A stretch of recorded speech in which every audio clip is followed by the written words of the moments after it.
ضلعی انتظامیہ ٹھٹہ کی جانب سے اینٹی کرپشن کے عالمی دن کے موقع پر عوام میں شعور بیدار کرنے کے لیے ریلی کا انعقاد۔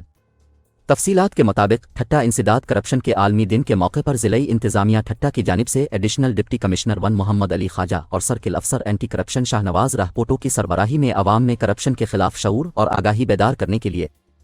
ڈپٹی کمشنر آفس سے مکلی پریس کلب تک ایک شاندار ریلی کا اہتمام کیا گیا۔ اس موقع پر ایڈیشنل ڈپٹی کمشنر 1 محمد علی خواجہ اور سرکل افسر اینٹی کرپشن شاہ نواز راہپوٹو نے میڈیا سے بات چیت کرتے ہوئے کہا کہ اس دن کو منانے کا مقصد کرپشن اور بدعنوانی کے نقصانات کے بارے میں عوام میں آگاہی اور شعور اجاگر کرنا ہے۔ کرپشن ایک ناسور کی مانند ہے جس کی جوڑیں اکھاڑنے کے لیے ہر فرد کو اپنا بھرپور کردار ادا کرنا ہوگا تاکہ آنے والی نسلوں کو کرپشن سے پاک معاشرہ مل سکے۔ انہوں نے کہا کہ پاکستان کی ترقی اور خوشحالی کا راز بھی کرپشن سے پاک معاشرے میں ہے۔ کرپشن ایک سماجی ظلم ہے جس کی سزا دنیا اور آخرت دونوں میں ہے۔ کرپشن ہمارے اداروں اور ملک کی ترقی میں سب سے بڑی رکاوٹ ہے جس کا خاتمہ وقت کی اہم ضرورت ہے۔ ریلی میں اسسٹنٹ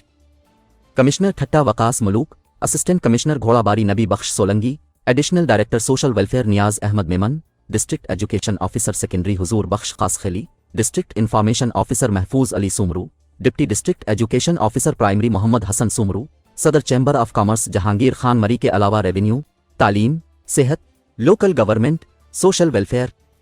PPHI اور دیگر محکموں کے افسران و عملہ، مختلف سماجی تنظیموں کے نمائندوں اور زندگی کے مختلف شعبوں سے تعلق رکھنے والے افراد نے بڑی تعداد میں شرکت کی۔